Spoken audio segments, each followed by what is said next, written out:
Take LIPP. Jason LIPP. 2015, this is part 8. And for some reason at the beginning of every video, I'm hiking up my pants and adjusting my belt. Kind of like a nervous habit, but fucking getting so skinny, you know, pants be falling down and shit. Anyway, to pick up from part 7, here in part 8. So you know, I'm angry. I'm calling the cops. Like, hey, look at these toilet paper figurines. And they like my family, you know. They just think it's crazy too. You know, Mr. LIPP, we got you on file. You know, you documented here on our files that you got a mental illness and supposed to be taking medicine. Do you need us to take you? Do you need to be Baker acted? Do you want us to assist and transport you to the hospital? Maybe you need to check in for a couple days and get stable. You know, maybe fix your medicine. In fact, Mr. LIPP, we have here that you're supposed to be taking medicine.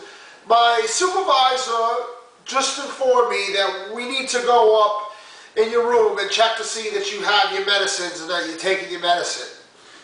Which is ignorant. Because even if I got the bottle of medicine there, I could tell them I'm taking it. Maybe I'm not taking my medicine. What does that really prove?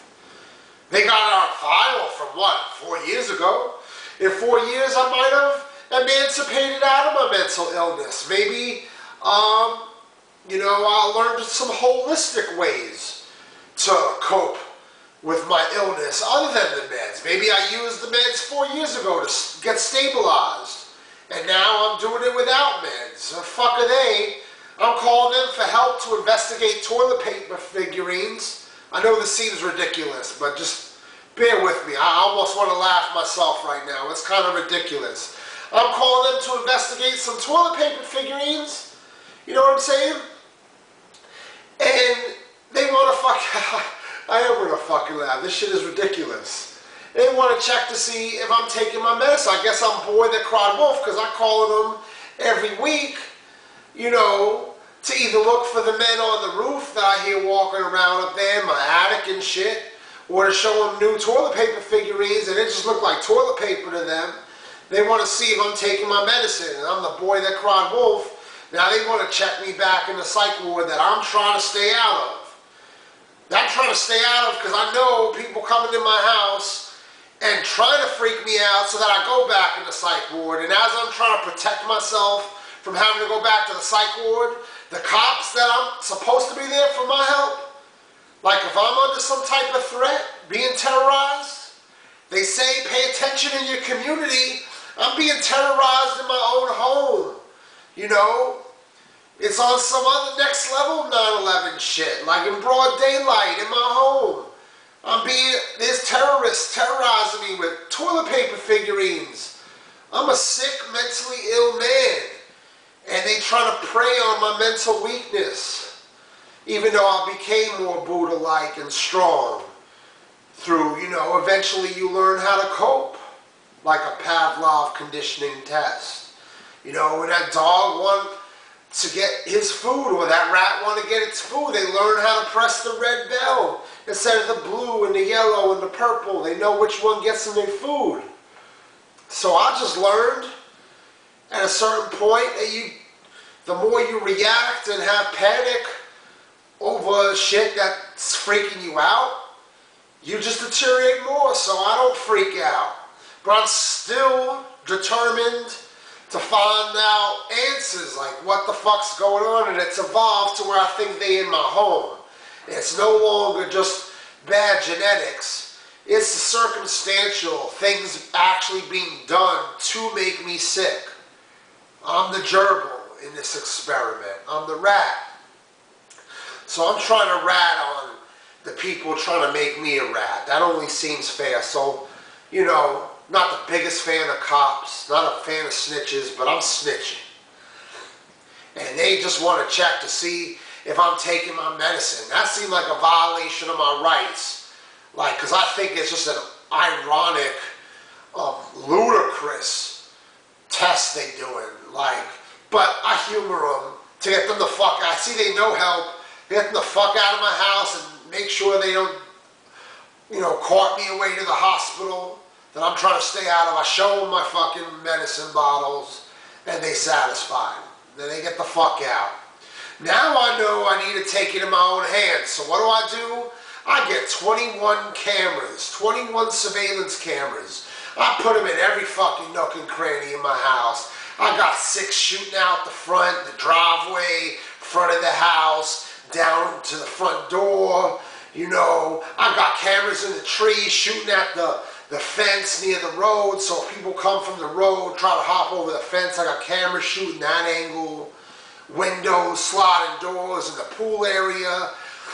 Any fucking entry. In my bedroom, 2 cameras. One shooting at the closet where the attic leads into the closet, the bedroom closet. I got a camera shooting that angle.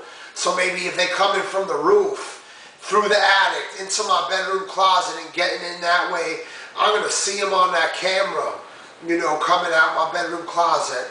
I got cameras aimed at the front door of the bedroom, so if they in the house, coming into my bedroom from inside the house, I see them coming through the front door of the bedroom, sliding doors of the bedroom. I got it all covered, right?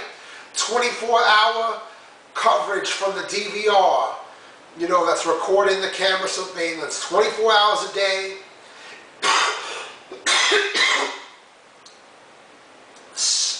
Keeps the recording saved for up to 3 weeks at a time.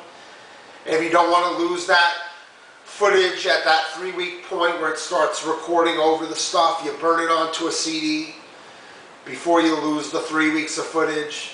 It still keeps recording new each day, but if you want to save all that 3 weeks and not lose any of it, you burn it onto a CD. It got that mechanism in the DVR. Like, I got real eccentric with this shit. That's how determined, my family ain't helping me.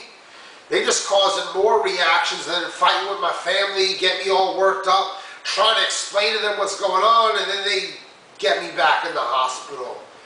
Maybe I get some angry outburst or some shit, and the neighbors, call the cops. The cops come to the front door, hear me yelling, at my family as I'm trying to explain to my family what's going on. So they no help. The cops no help. So I got taken into my own hands with fucking cameras. But the box of that, as I'm being super focused on these other things, is now I'm spending my whole fucking day watching DVR footage from the cameras to see if anyone is coming in the house while I'm there, while I'm out. And again, I lost my common sense. I discussed that third eye blind shit, in one of the earlier videos today on this seminar. So, I'm not using common sense that maybe 10 hours of that video I don't need to watch the footage because I was in the home. You see what I'm saying? Like, I'm watching all 24 hours of each day, every day, so my life is now watching my cameras recording me walking through my house. I never seen anyone in the cameras. I caught a couple weird things from time to time I'm not going to get into. It's mostly me, and I start thinking, maybe I'm blacking out. Maybe I am fucking possessed by the devil. Maybe I'm fucking planning the toilet paper figurines, then blacking out into some other personality that's somewhere in these crazy channels. And I don't remember that I'm actually putting the toilet paper figurines there. So then I start hyper-focusing my hyper-focus. That kind of focus box. You see how crazy this shit is? And I'm watching myself as I'm handling clothes, putting clothes away in the bedroom to see what exactly I'm fucking doing, because maybe I'm starting to doubt my own memory, like my own mind, and thinking I have been deteriorating mentally. Maybe it's just evolved where I don't even realize how crazy. Maybe I think I realize how crazy I am, but I'm even crazier than what I thought. And when you start doubting yourself, when you can't trust yourself.